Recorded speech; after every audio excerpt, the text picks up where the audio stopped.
तो चलिए आज हम जानेंगे डबल डोर फ्रिज के संपूर्ण मैकेनिकल सिस्टम कैसे कार्य करता है। ठीक है, तो आज हम बिल्कुल जानने वाले हैं, बिल्कुल बताने वाले हैं कि जो हमारा डबल डोर का फ्रिज होता है ना, समझ लें जिसमें दो डोर होता है, उसकी जो मैकेनिकल सिस्टम होते हैं वो कौन कौन से होते हैं और वो कहां कहां पे लगे होते हैं और वो कैसे कूलिंग करते हैं। तो ध्यान से इस वीडियो को देखेंगे तो आप भी समझ जाएंगे कि डबल डोर जो डबल डोर फ्रिज होता है वो कैसे काम करता है। ठीक है, देखिए कूलिंग करने वाले जितने भी चीजें होती है ना, जितने भी डबल डोर फ्रिज हो, सिंगल डोर फ्रिज हो, इन्वर्टर फ्रिज हो, यानी जो भी चीज होती है, जितने भी कूलिंग सिस्टम करने वाली चीजें होती है ना, सबका मैकेनिकल लगभग क्या होता है, एक ही होता है, बस कुछ पार्ट उसमें क्या हो जाते हैं, चेंज हो जाते हैं। तो जो पार्ट चेंज होते हैं ना, आज सिर्फ हम उसी के बारे में क्या करेंगे, चर्चा करेंगे। अगर आप बढ़िया सा मैकेनिकल सिस्टम के बारे में जानकारी लेना चाहते हैं तो आप क्या करिएगा कि हमने सिंगल डोर पे बहुत सारी ऐसी वीडियो बनाया है जिसको आप क्या कर सकते हैं, आप हमारे प्लेलिस्ट पे जाकर के देख सकते हैं। उसमें आप देखेंगे तो हमने बहुत ही विस्तृत तरीके से बताया कि सिंगल डोर फ्रिज कैसे काम करता है। जैसे सिंगल डोर फ्रिज जैसे काम करता है ना, वैसे हमारा डबल डोर फ्रिज भी काम करेगा, इसमें कोई दिक्कत होने वाली नहीं है। सबका मैकेनिकल क्या होता है, सेम होता है, लेकिन कुछ पार्ट क्या हो जाते हैं, चेंज हो जाते हैं। कुछ पार्ट चेंज होने के वजह उनका भी कारण होता है, उसी कारण को हम इस वीडियो में बताने वाले हैं कि वो कैसे काम करते हैं। ठीक है, ऐसा नहीं कि सिर्फ पार्ट चेंज होंगे तो उनका कोई मतलब होगा, अगर चेंज हो रहे तो वो भी कोई रीजन हो सकता है ना। तो देखिए हम उस रीजन को क्या करेंगे, आज क्लियर करेंगे। जैसा कि आप देख रहे हैं कि हमारे पास ये डबल डोर फ्रिज है, यहाँ की देख रहे हैं ना, यानी डबल डोर फ्रिज में जो चीजें लगती है ना, देखिए जितने भी कूलिंग करने वाले सिस्टम होती है लगभग क्या होती है, सेम होती है, लेकिन कुछ जो पार्ट चेंज हो जाते हैं ना, उन पार्टों का मतलब होता है। ऐसे नहीं कि सिर्फ पार्ट चेंज कर दिया इसका मतलब वही है, इसका मतलब ये होगा कि उसका कुछ ना कुछ रीजन होगा। ऐसा क्यों किया गया, इस वीडियो में हम सिर्फ वही बताने वाले हैं कि जो पार्ट चेंज होते हैं ना वो क्यों चेंज होते हैं, बाकी तो सारे पार्ट लगभग क्या होते हैं, सेम होते हैं। तो चलिए इस बारे में हम चर्चा करते हैं और ध्यान से इस वीडियो को जरूर देखिएगा। जैसा कि आप देख रहे हैं कि इसमें हमारा जो कंप्रेसर लगता है डबल डोर फ्रिज में ना, हमारा होता है रेसिप्रोकेटिंग कंप्रेसर। जैसा कि होता है इसमें भी कुल कितने लाइनें होती है, 3 लाइनें होती हैं, सक्शन लाइन, डिस्चार्ज लाइन और चार्जिंग लाइन होती है। समझ रहे हैं ना, हमने इस पे स्पेशल कंप्रेसर का वीडियो बनाया, अगर इसके बारे में जानना चाहते हैं तो आप जाइए प्लेलिस्ट पे, उसको देख लीजिए कंप्रेसर हमारा कैसे काम करता है और वो क्यों सक्शन लाइन, चार्जिंग लाइन इसलिए कहां कहां पे क्यों दी जाती है। ठीक है ना, तो देखिए इसमें जो सक्शन और चार्जिंग लाइन होती है ना, आप जानते हैं कि हमेशा दोनों क्या होती है, एक ही होती है। समझ रहे हैं ना, इसके बाद जो डिस्चार्ज लाइन होती है, डिस्चार्ज लाइन से गैस क्या होती है, जाती है। तो कुल मिलाकर अगर कंप्रेसर का जो कार्य होता है ना, गैस को एक स्थान से दूसरे स्थान तक क्या करना, प्रवाहित करना। समझ रहे हैं कि एक स्थान से खींचता है, दूसरे स्थान तक क्या करता है, फेंक देता है। क्योंकि जो कंप्रेसर होता है इसके अंदर जो मोटर लगी होती है, जब उस मोटर में एक टर्मिनल बने होते हैं, जैसा कि आप देख रहे हैं ना, इस टर्मिनल पे जब सप्लाई दिया जाता है तो क्या करता है, गैस के अंदर जो पिस्टन वगैरह, कनेक्टिंग रॉड वगैरह होना काम करने लगते हैं। जब वो अपना काम करने लगते हैं तो सक्शन लाइन से गैस को क्या करता है, खींचता है और डिस्चार्ज लाइन से फेंकता है। यानी जब ये डिस्चार्ज लाइन से गैस जाती है ना, तो हमारे यहाँ पर कंडेंसर लगा होता है, जो कि किसी किसी डबल डोर फ्रिज में अधिकतर जो कंडेंसर होते हैं ना, अंडरग्राउंड कंडेंसर होते हैं। समझ रहे हैं ना, यानी कि जो डबल डोर फ्रिज में होता है ना, जो डबल डोर के पीछे जो कंडेंसर लगा होता है वो दिखाई नहीं देगा, क्योंकि वो बॉडी के अंदर क्या होता है, पैक होता है, जिसको अंडरग्राउंड कंडेंसर कहते हैं या तो वायरमेंस कंडेंसर कहेंगे। यानी वही जो सिंगल डोर वाले जो फ्रिज होता है ना, उसके पीछे जो कंडेंसर लगते हैं वायरमेंस कंडेंसर ना, वही हमारे क्या होते हैं, डबल डोर फ्रिज के अंदर भी होते हैं। लेकिन इसका कंडेंसर थोड़ा लीटर के हिसाब से क्या हो जाते हैं, बढ़ जाते हैं, और उसका कंडेंसर क्या होता है, छोटा होता है।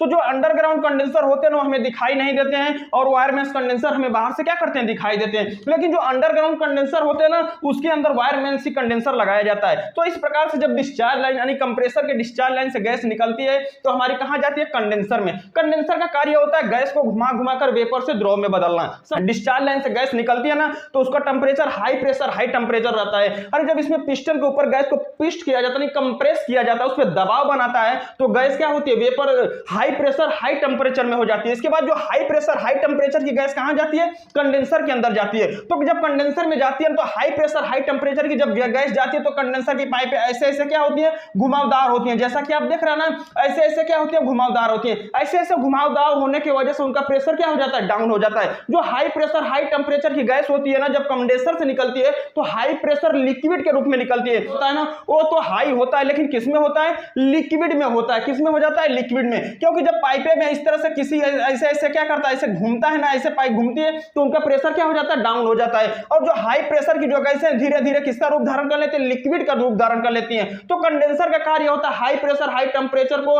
हाई प्रेशर लिक्विड के रूप में क्या करना, परिवर्तित करना।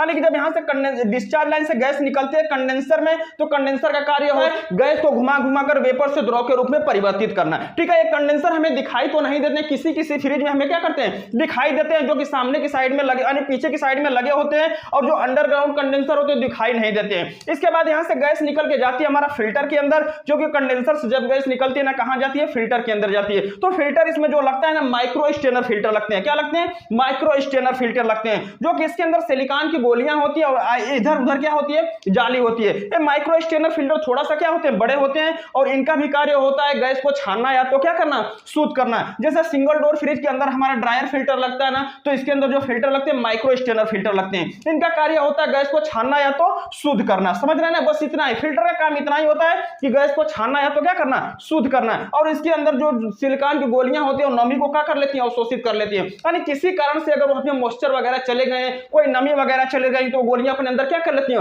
उसको अवशोषित कर लेती हैं। इसके बाद गैस निकल के हमारी कहां जाती है, कैपिलरी में जाती है। कैपिलरी का कार्य होता है गैस के प्रेशर को कंट्रोल करना, क्योंकि इसके अंदर जो डबल डोर फ्रिज के अंदर जो कैपिलरी रखती है ना, उसकी लंबाई होती है 10 से 14 फीट के करीब में रहती है। समझ रहे ना, यानी जो लंबाई होती है कितनी होती है, 10 से 14 फीट के करीब में होती है। इसका जो व्यास होता है ना 0.23 से लेकर के 0.36 mm होता है। जैसा कि आप देख रहे हैं ना, 0.23 से लेकर के 0.6 mm के करीब में होता है, जो कि कैपिलरी के अंदर का जो व्यास होता है। ठीक है, इसके बाद इस कैपिलरी का कार्य होता है गैस के प्रेशर को कंट्रोल करना। इसके बाद जब कैपिलरी से गैस निकलती है ना, तो यहां पर देख रहे हैं जो डबल डोर फ्रिज में सिर्फ एक चीज परिवर्तन होता है, वो हमारा फिन्स ट्यूब टाइप एवापोरेटर होता है। समझ रहे हैं ना, उसमें जो सिंगल डोर में था ना coil type evaporator, plate type evaporator होते हैं ना, इसमें जो डबल डोर फ्रिज में होते हैं ना, जैसा कि आप देख रहे हैं कि हमारा क्या है, फिन्स ट्यूब टाइप एवापोरेटर।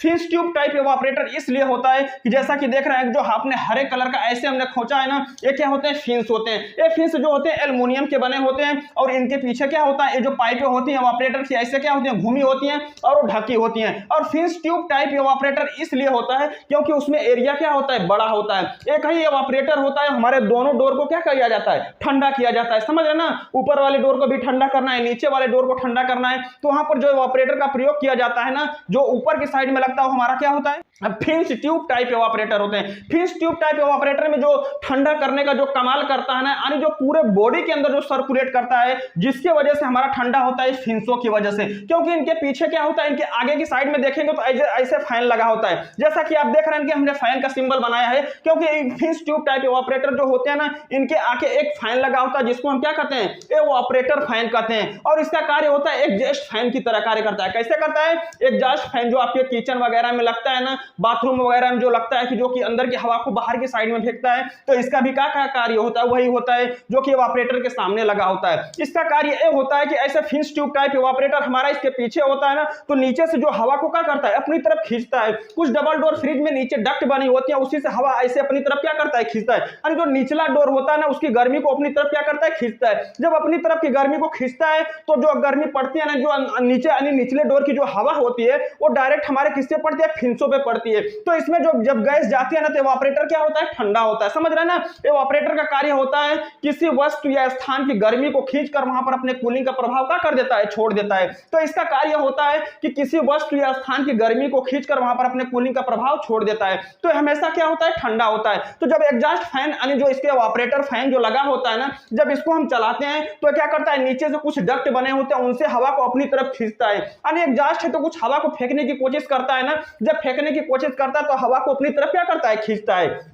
जब हवा को अपनी तरफ खींचता है तो क्या होते हैं, फिन्स ट्यूब टाइप एवापोरेटर होते हैं। ये फिन्स काफी घने होते हैं, जैसा कि आप देख रहे हैं ना, काफी घने होते हैं। और ये पाइपें ठंडी होने की वजह से फिन्स भी क्या हो जाते हैं, ठंडे हो जाते हैं। जब एग्जॉस्ट की तरह ऐसे खींचता है हवा का ना, तो पूरी हवाएं जो होती हैं ऐसे फिन्स से होकर के गुजरती हैं। क्या होता है, ऐसे फिन्स से होकर के गुजरती हैं। जब फिन्स से होकर गुजरती हैं तो फिन्स क्या होते हैं, ठंडे होते हैं। जब फिन्स ठंडे होते हैं तो हवाएं भी जब उससे होकर के जाती है ना, तो वो भी क्या हो जाती है, ठंडे हो जाती है। जब हवाएं को फेंकने की कोशिश करता है तो फिर वही हवाएं फ्रिज के यानी अगले डोर से, जो ऊपर वाला डोर होता है उससे होकर क्या हो जाती है, नीचे की साइड में चली जाती है। फिर उसी हवा को क्या करता है, ऐसे खींचता है और फिर वही हवाएं क्या होती है, नीचे की साइड में चली जाती है। अगर ये फिन्स ना लगते हैं, अगर मान लीजिए कि इसमें ऐसे सिर्फ कोयले इस प्रकार से लगा दिया जाए, जैसा कि आप देख रहे हैं, तो हवा जब पड़ती ना तो ऐसे ठंडा ना होती, सिर्फ कोयले ठंडी होती ना, जैसा कि देख रहे हैं जो पाइपें सिर्फ ठंडी होती ना, तो सिर्फ जो पाइपे पे हवा पड़ती सिर्फ वही ठंडी हो पाती, तो हमारा डबल डोर फ्रिज ठंडा नहीं करता। लेकिन क्या होता है कि इन पाइपों के माध्यम से फिन्स क्या हो जाते हैं, ठंडे हो जाते हैं। जैसा कि आप देख रहे हैं ना, हरा कलर के हमने क्या बनाया,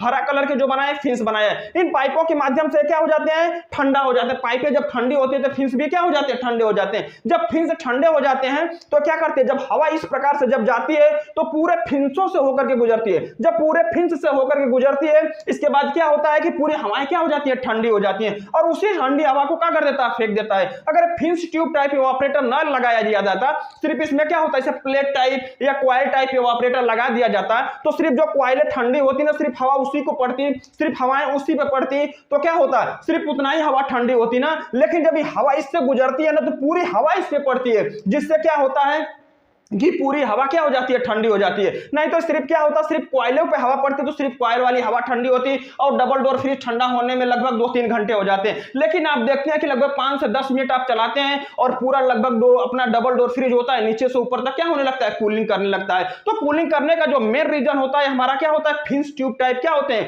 एवापोरेटर होते हैं। आपने समझ गया होगा कि फिंस ट्यूब टाइप एवापोरेटर क्यों लगाए जाते हैं। अगर फिंस ट्यूब टाइप एवापोरेटर ना लगाते तो डबल डोर फ्रिज होता है, एक ही एवापोरेटर नीचे से ऊपर से लेकर के ठंडा होने में काफी क्या लगती, टाइम लग जाता है डोर फ्रिजों में, क्योंकि एरिया जब बढ़ता है ना, कोई भी कूलिंग करने वाली चीजों की जो एरिया बढ़ती है ना तो एवापोरेटर लग जाते हैं, वो फिंस ट्यूब टाइप एवापोरेटर लग जाते हैं। समझ रहे ना, अगर एरिया कोई भी चीज का अगर एरिया बढ़ता है तो वहां पर जो एवापोरेटर प्रयोग किए जाएंगे फिंस ट्यूब टाइप एवापोरेटर प्रयोग किए जाएंगे। ठीक है, इसके बाद इस प्रकार से इसका काम होता है। सक्शन लाइन से कंप्रेसर क्या करता है, डिस्चार्ज लाइन पर फेंकता है, फिर डिस्चार्ज लाइन से गैस कहां जाती है, अरे जब कंप्रेसर में आती है तो इसका गैस को क्या करता है, कंप्रेस करता है और गैस का प्रेशर फिर से क्या हो जाता है, बढ़ जाता है। फिर गैस डिस्चार्ज लाइन से निकल के हमारा कहां जाती है, कंडेंसर में। फिर कंडेंसर का वही कार्य होता है, गैस को घुमा घुमाकर वेपर से द्रव में बदलना। इसके बाद माइक्रो स्टेनर फिल्टर लगता है, जिसका कार्य होता है गैस को छानना या तो शुद्ध करना। इसके बाद कैपिलरी ट्यूब में जाती है, कैपिलरी ट्यूब का कार्य होता है गैस के प्रेशर को कंट्रोल करना। इसके बाद यहां पर लगा होता है फिंस ट्यूब टाइप एवापोरेटर, जिसका कार्य होता है किसी वस्तु या स्थान की गर्मी को खींचकर वहां पर कूलिंग का प्रभाव क्या करता है, अपने कूलिंग का प्रभाव छोड़ देता है। फिर वही गैस निकल के कहां आती है, सक्शन लाइन से इस तरह से होकर के जब तक आप इसके टर्मिनल पे क्या करेंगे,